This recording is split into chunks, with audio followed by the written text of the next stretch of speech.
আচ্ছা, আমার মতো কি আপনাদেরও এমনটা মনে হয়? আমার সাথেই বা কেন এমনটা হয়? মানুষ কেন আমাকেই ঠকায়? আমাকেই কেন আঘাত করে যায়? আমি কি একমাত্র বোকা যাকে খুব সহজেই ঠকানো যায়?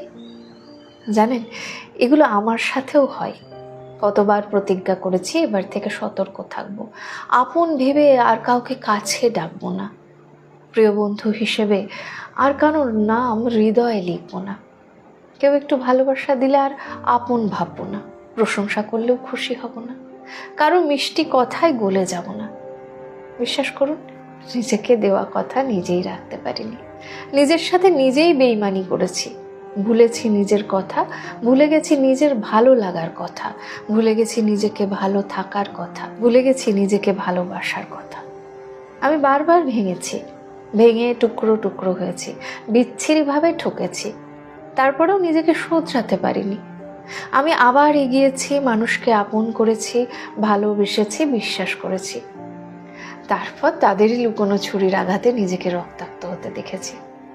ভীষণভাবে কষ্ট পেয়েছি, হৃদয়কে কত কাছ থেকে ক্ষত বিক্ষত হতে দেখেছি।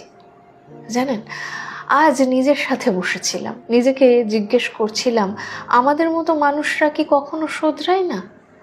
মন আর মস্তিষ্ক উত্তর দিয়েছে, এরা সারা জীবনেও শোধরাতে পারে না। কারণ আমাদের মতো মানুষ তাদের চাতুরি ধরতে পারে না, তাদের ছলনাকে চিনতে পারে না, শয়তানের ফন্দি ফিকির বুঝতে পারে না। বারবার ঠকেও মানুষকে ভালোবাসতে ছাড়ে না। বুঝেছি নরম মাটিতেই আঁচড় কাটা হয় বেশি, সহজ হলে সস্তা হতে হয় বেশি, ভালোবাসলে আঘাত পেতে হবে বেশি, বিশ্বাস করেই ঠকতে হবে বেশি। তারপরেও নিজেকে বদলাতে পারলাম কই? ভালোবাসাটাই যাদের স্বভাব, যাদের রক্তে থাকে আপন করার ক্ষমতা, তারা কি করে নিজেকে বদলাবে? মানুষকে ভালোবাসার মতো বদভ্যাস ছাড়াতে পারলাম না বলে এই জীবনে আর নিজেকে শোধরাতে পারলাম না।